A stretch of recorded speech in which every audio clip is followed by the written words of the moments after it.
Good health to all from Rexall. It's the Phil Harris Alice Faye Show, presented by the makers of Rexall drug products and 10,000 independent Rexall family druggists. Good evening. This is your Rexall family druggist, here to welcome you for the 10,000 independent druggists who have made the word Rexall part of our own store names.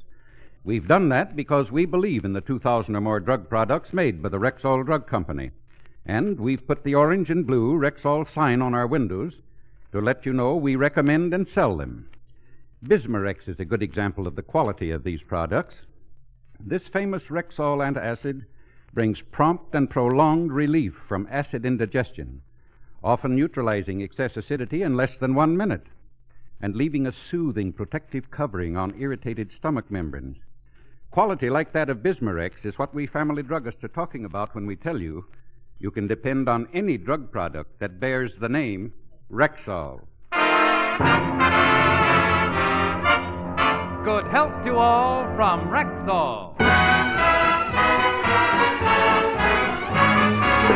And now your Rexall family druggist brings you the Phil Harris Alice Faye Show, written by Ray Singer and Dick Chevrolet, with Elliot Lewis, Walter Tetley, Robert North, Janine Roos, Ann Whitfield, Walter Sharp in his music, yours truly, Bill Foreman, and starring Alice Faye and Phil Harris.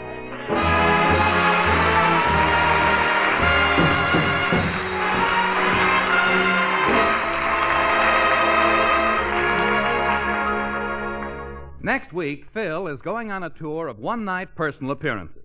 He's quite excited about it, and as we look in on the Harris home, Alice, William, and the children are questioning him about the trip. Phil, is it true that you're going to play 3 weeks of one-nighters? That's right, honey. The lucky citizens of 21 American cities are going to see Phil Harris in the flesh. No other public can make that statement. Who's going to appear in the act with you, Daddy? Oh, I'm taking some very good talent with me, Phyllis. Rochester's going to do the dancing, and then there's a girl singer named Vivian Blaine, and I've also got a... Whoa there, Father. Back up a little. What does this Vivian Blaine look like? Honey, how should I know? I never look at another woman. I heard her sing. She sounded good, and I hired her. I didn't look at her. I just listened to her. Alice, Miss Blaine is a pretty little blonde with blue eyes and the cutest little mole on her left shoulder. She's a tall redhead with green eyes, and the mole is on her right shoulder. I thought you just listened to her. So I got very observant ears. Who else is in the act, Daddy? Well, there's me, my band, Miss Blaine.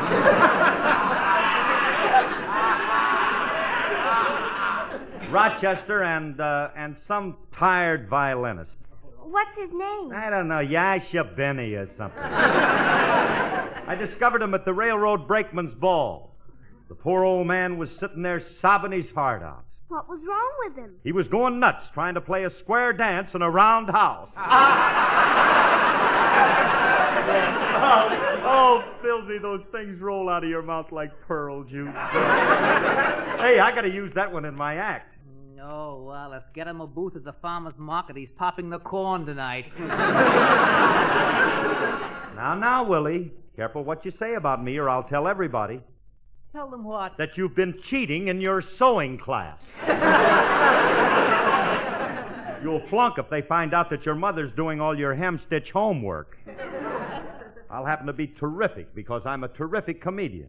Alice, you saw me at that benefit I did for the policeman's ball. When I told them jokes, I laid them in the aisle. You laid a few on the stage, too. Look, Phil, if you're going to be on the road for 21 days, please be careful. You know how those musicians like to drink. Yes, I know. Those boys will be the despair of me yet. How they can stand the horrid stuff is beyond me. I sipped a teaspoonful the other night just to try and see... Thank you, Carrie Nation. Look, Phil, all I ask you to do is be careful and behave yourself. Oh, set your mind at ease, dear. I knew you'd be worried about it, so I'm taking a chaperone with me. Who? Frankie. This is a chaperone? Yeah, you see, Remley's going to be the troupe mother. He's taking care of all the business and social arrangements, and he's been looking up... Uh-oh, there's the doorbell. Come in. Oh, hiya, Frankie. Curly, did you know that if you add a jigger of paint remover to a pony of hair tonic and let it come to a slow boil, it's like having a hot martini? That was our troupe mother that said that. He's going to be your chaperone, huh? That's right, Alice. You just leave your husband in my capable hands, and I'll see to it that he leads the good life. I shall stand as a shining beacon to those who might get off their course and are in danger of being dashed on the rocks of temptation. You better trim your wick, Dad. I think the lamp in your lighthouse went out. All right, fellas, take it easy. I want Phil to lead a regular life when he's on the road. None of those all-night poker games. I want him to get enough sleep, and I want him to eat his meals on time. Breakfast at 9, lunch at 12, and dinner at 6. Righto. I'll see to it that he's in bed by 8. Oh, don't overdo it. He doesn't have to be in bed by 8. If he's going to have breakfast at 9, he should have at least 1 hour. 1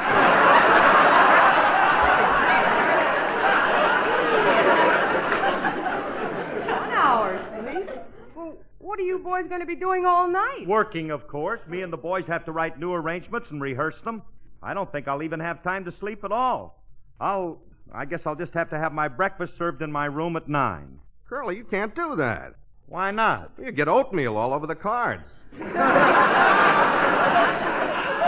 What card? Oh, Frankie and me have worked out some card stunts for the band. You know, like they do in the football games. Now, at a signal from me, the boys in the string section hold up their cards, and it spells out the name of the father of our country, James C. Petrillo. And then the brass section holds up their cards, and it forms a beautiful picture of Abraham Lincoln. This may seem like a stupid question, but why do you have Lincoln's picture over Petrillo's name? Politics.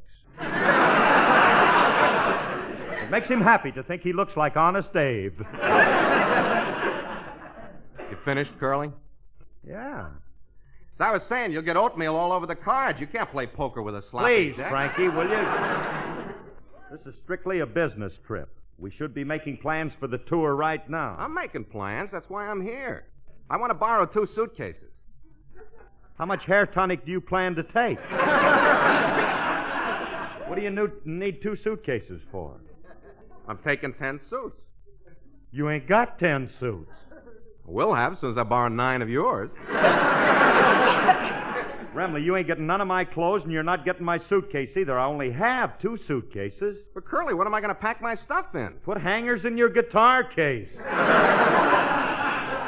Where'll I put my guitar? What guitar? That case is a decoy, and you know it. Phil, if you're going to be on the road for 21 days, you'll have to take a lot of clothes. Why don't you buy a trunk? I thought about that, honey, and it's a good idea, but I don't use a trunk very often. I hate to spend a lot of money for one. Those things are very expensive. Not if you know where to go, Curly. Why spend a lot of money on an expensive trunk when you could pick up a cheap one? Yeah, but where can I go to buy a cheap trunk? What are you asking me for? Hallelujah, he finally ran out of guys. So you don't know a guy who sells cheap trunks, huh? No. But I know a guy who knows a guy. This guy he knows runs a second-hand store off Main Street. He's got some great buys, Curly. Why don't we get down and look at him? All right, I can't lose nothing by looking. Come on, Frankie, I'll go with you. Yeah, all right. Phil, don't buy anything unless it's in good condition. I won't. We'll be back home soon, honey. Oh, well. While they're gone, it'll give me a chance to tune the piano. Sounds good. I think I'll try it.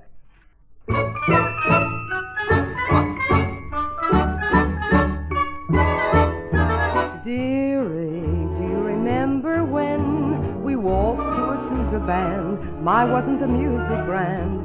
Child of parties down by the seashore. every 4th of July. Test your memory, my dearie. Do you remember watching John Elwyn every fight? 'Cause nobody ducked from Sullivan's right. Dearie, life was cheery in the good old days gone by. Do you remember? If you remember, well, dearie, you're much older than I. Dearie, do you remember how they loved Harry Lauder's act? Why wasn't the palace packed? Jenny Lind, presented by Barnum, sang her sweet lullaby. Test your memory, my dearie. Chicago all in flames sure caused a terrific row. They blamed it on Mrs. O'Leary's cow. Dearie, life was cheery in the good old days gone by. Do you remember? If you remember, well, dearie, you're much older than I. Dearie, do you remember Man o' War winning every race?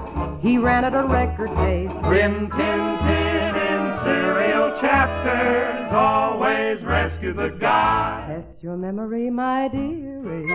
Do you recall when Babe Ruth pitched for the Boston team? He sure had a curve that was loaded with steam. Dearie, life was cheery in the good old days gone by. Do you remember? Yes. If you remember, We do. Well, dearie, you're much older than I. You'll admit that you're much older than I.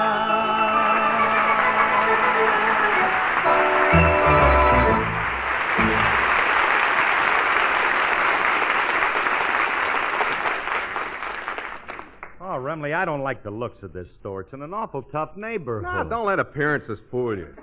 Look at the beautiful merchandise they have in the showcase. Merchandise. Brass knuckles, black jacks, burglar tools, bulletproof vest, and a Thompson submachine gun. Yeah. They carry a complete line of sporting goods. Well, it's nice of you to bring me to the Abercrombie and Fitch of the underworld. I appreciate it, old boy. Right. Look, Frankie, I don't want to trade here. Curly, you got nothing to worry about. My friend said this is a perfectly legitimate place. Here comes the clerk. Howdy, gents. What can I do for you? Are you Eddie Miller? Maybe and maybe not. Who wants to know? My name is Remley. Ben Duffy sent me. You mean light-fingered Ben of the BBD&O mob? Well, what's on your mind, son? Oh, look, I want you to do me a favor. Sure. What's the beef? You want your fingerprints removed? Or, maybe a hot gun disposed of? No, look, mister, Hey, if you'll just step into the jewelry department, I'll saw the bracelets off of you. Well, don't you think you ought to take the bullet out of my hip first? Okay, you wait here. I'll go get the pliers. Wait a minute, Frankie. I ain't getting no place with this guy. Go ahead, talk to him. Hey, Eddie, all we want is a trunk. Well, why don't you say so? I got a used trunk right here that's a great buy. I bought it off on a retired smuggler. That looks nice. We got to take a lot of stuff with us. Is it roomy? Is it roomy? This was built to hold 12 large trays of diamonds or 2 medium-sized Chinamen. I'm not taking any... Hey, wait a minute. If I could get 2 of my musicians in there, I could save a little cabbage. Curly. You're getting wild. Quiet, Ching Lee. Now step inside there and try it for size. And if you squat a little, I think you can get your guitar case in, too. There's one thing I can't stand. It's a wise alien smuggler. Hey, Miller, there's a beautiful piece of merchandise. This trunk belongs to... Who's that belong to? Oh, that trunk there? Yes, that is beautiful, isn't it? That trunk belonged to Louis Moretti. Oh, that was a classy guy. He was public enemy number 1 3 years in a row. Hey, I read about him. Ain't he the guy that disappeared and nobody knows what happened to him? That's right. A couple of hoods brought his trunk in, and I can let you have it real cheap. How much? Well, I can let you have it for as much as how much you got with you. Well, all I have is $25. You got 75. How did you know? I frisked you when you come in. Here's your wallet back. I already took the payment out. I like your way of doing business. That's very fine. But this is a beautiful trunk, and I'll take it. Here's my card with my name and address. Look, send it right away because we'll need it in a hurry. Let's go. Don't send it you right worry. It'll be over to your place before you can say J. Edgar Hoover. Hey, Joe. What do you want, boss? Deliver this trunk to this address. Should I empty it out first? I've been throwing some junk in here. What kind of junk? Rags, old clothes, and that broken store dummy. Well, can't we use that dummy? The head's cracked and the arms and legs are busted. Well, leave it in there. Take it over the way it is and let Harris get rid of the dummy.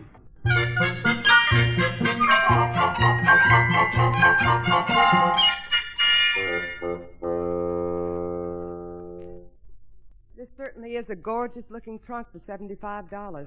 How's it fitted on the inside, Phil? I haven't looked inside yet.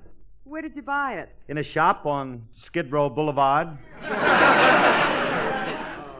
Phil, how can you buy anything down there? It's probably stolen goods. Alice, please. The clerk told me the name of the man who formerly owned it. He was a prominent public figure. 3 years in a row. All right. I wouldn't be a bit surprised if it belonged to some thug. Alice, I'll have you know that this trunk belonged to a very well-traveled gentleman. Now, just look at the labels on it. He's been to San Quentin,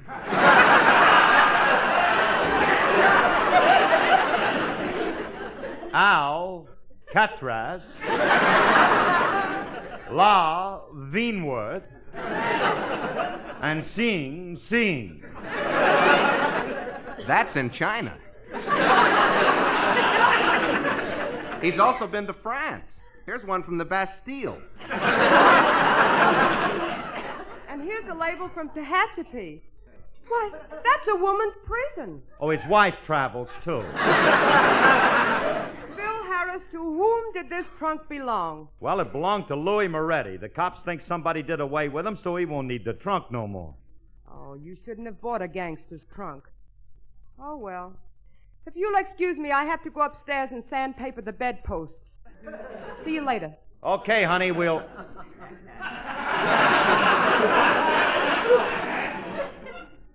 Sandpaper the bedpost? Well, I guess she's been getting splinters in her feet.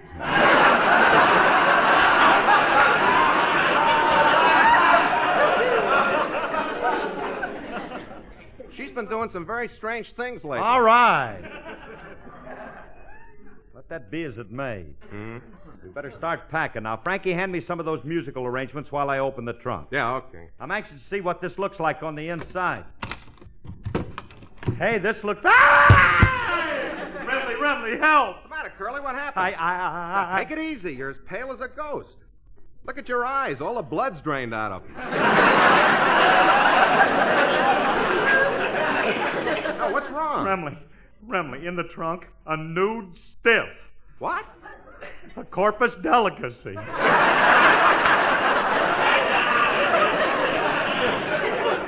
Oh, don't be silly. Let me see that.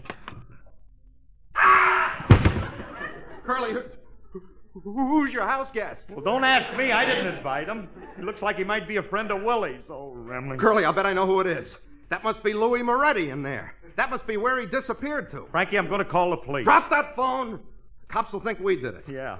Well, let's take this trunk back to that store. That's even worse. If his gang catches us with this, they'll knock us off. Well, then what are we going to do? There's only one thing we can do. We'll have to give the trunk to somebody that's going on a trip. Don't be silly. Who do we know that's going on a trip? Hiya, fellas, I'm bringing the groceries. Well, if it ain't Julius Bon Voyage, and don't forget to write Abruzio.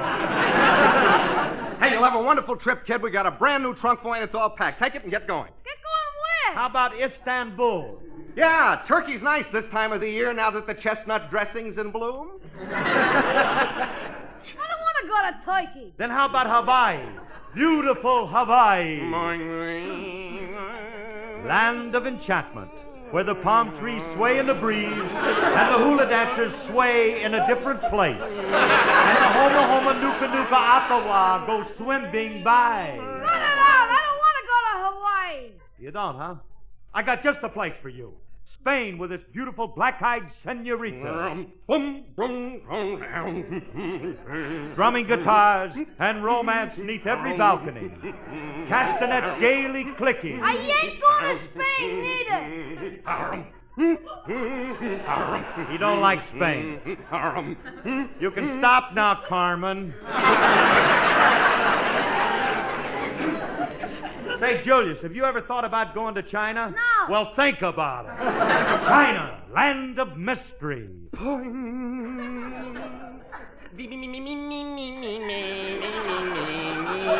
Where the geisha girls dance to the strains of the mandrins. China, land of the midnight sun. That's the North Pole. The North Pole, land of the Eskimos. Button up your overcoat when the wind is free.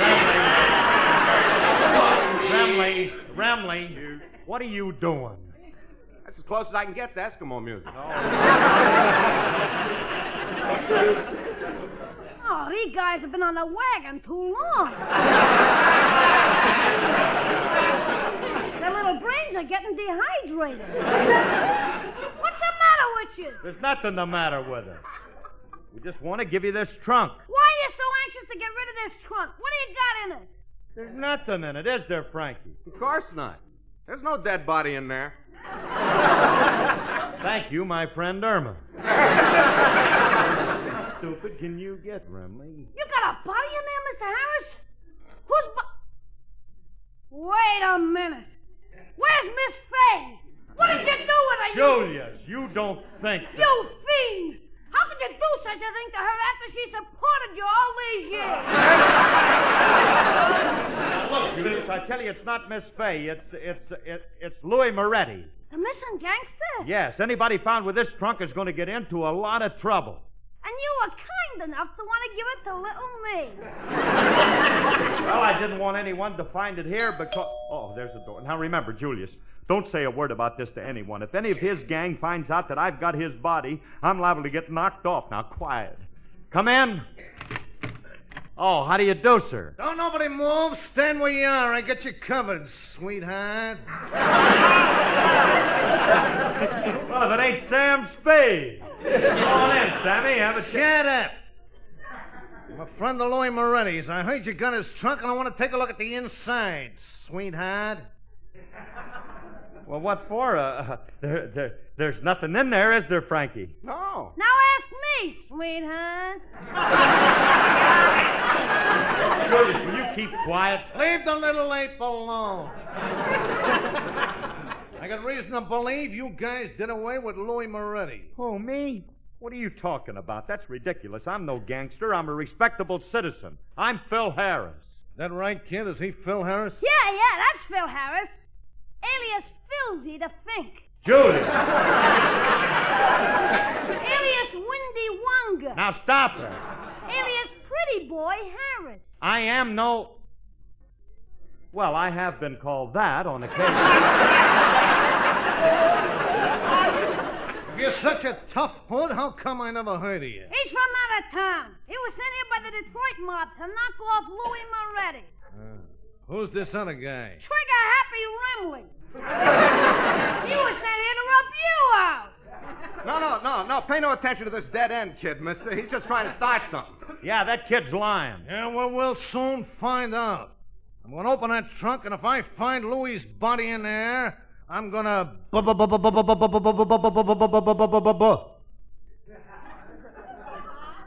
You ought to do something about that stuttering. Yeah, put some pebbles in your mouth and go down to the ocean trying to talk into the... Shut up. Now, look, mister, you're only wasting your time because there's nothing in that trunk but a lot of dirty rags. And old clothes. And Louis Moretti. I thought so. All right, back up against that wall, all of you. Looks like I'm dealing with a tough mob. I ain't taking no chances. First one that moves gets it. Oh, Phil, here's a few things I think you ought to take on your trip. Well, I'll be a trustee's uncle if it ain't Ma Barker. Get over there with your 3 boys, Ma. Don't you order me around and take your hat off when you're in my house. But And stop dropping ashes on my rug. I just had it cleaned. Hey, look, And lady. give me that cat pistol. Alice! Phil, how many times have I told you I don't want you and your friends playing cowboy and Indians in the living room? Now, give me that gun. Hey, lady, I'm warning you. I said give it to me. You better give it to her, mister. She's murder when she gets mad. Well, I guess I'll just have to take it. There. Oh, lady, please give me back my gun.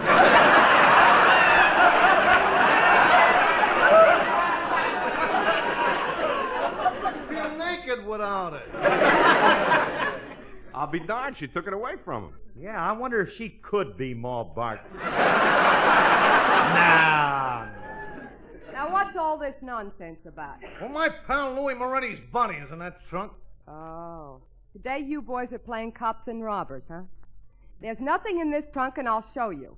Alice, don't do it, I tell you. Don't. I'm gonna do it. Oh, Phil, for heaven's sakes, where did you get this thing? Is it him? There's nothing in here but a silly-looking dummy. That's Louis. It's a broken store dummy made of wax. A store dummy? Is that all that is? And I thought it was... Oh, what a relief. I told you, mister, there was no body in there. Yeah, well, it's a good thing for you there ain't. I'm leaving. Give me my gun back, lady. No. But I need it in my business. I can't make a living without it. I might get into trouble with it, so I'm keeping it, and that's final. Oh, nuts. Now I'll have to go back to work as a baseball umpire.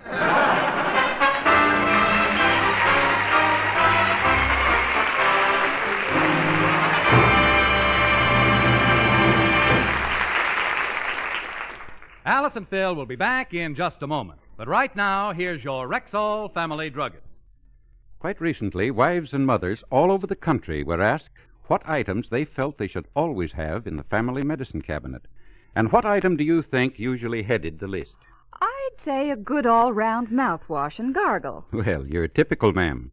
For American mothers agreed, every family medicine cabinet should contain a reliable, all-round antiseptic, one that would serve as a mouthwash, gargle, breath deodorant, or antiseptic dressing, all with equal effectiveness. And are you implying there's one that good? You bet I am. It's Rexall's MI-31. MI-31. Why the odd name? Well, MI-31 is the scientific designation of a special antiseptic formula that, when used full strength, kills contacted germs almost instantly. Yet it won't harm delicate membranes of the mouth and throat. That's why MI-31 works equally well as a mouthwash, gargle, and breath deodorant, or as a soothing antiseptic first-aid dressing for cuts, scratches, and minor burns. What's more, Rexall gives you a full pint of MI-31 at the same price you pay for smaller quantities of other leading brands. Gee, I've got to remember that name. Rexall MI-31. And remember this, too. You can depend on any drug product that bears the name Rexall. Good health to all from Rexall.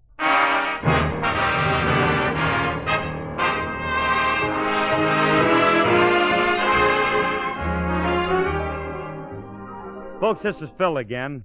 Jackson and I do the first show of our tour in Pasadena this Wednesday night at the Pasadena Civic Auditorium. It's a whale of a show, believe me, and tickets are on sale now. Over 2 full hours with Jack Benny, Rochester, beautiful Vivian Blaine, my whole band, and lots of great extra acts, all in person. So try and come and see us, won't you? It's this Wednesday evening, May the 10th, and the show starts at 8:20 at the Pasadena Civic Auditorium. We'll be looking for you. Good night, everybody, and thanks. Good night, everybody. Good night. It's new. It's better. It stays put longer. It's less irritating. It's Rexall ProCap, the new and better adhesive tape. Yes, after years of research and clinical testing, Rexall gives you ProCap, P-R-O-C-A-P, the adhesive tape that not only sticks better and stays put longer, but is less irritating than any adhesive plaster made. Ask for ProCap adhesive tape wherever you see the orange and blue Rexall sign on the window. And remember, you can depend on any drug product that bears the name Rexall. Next, Sam Spade, then Gertrude Lawrence and Walter Pidgeon on NBC.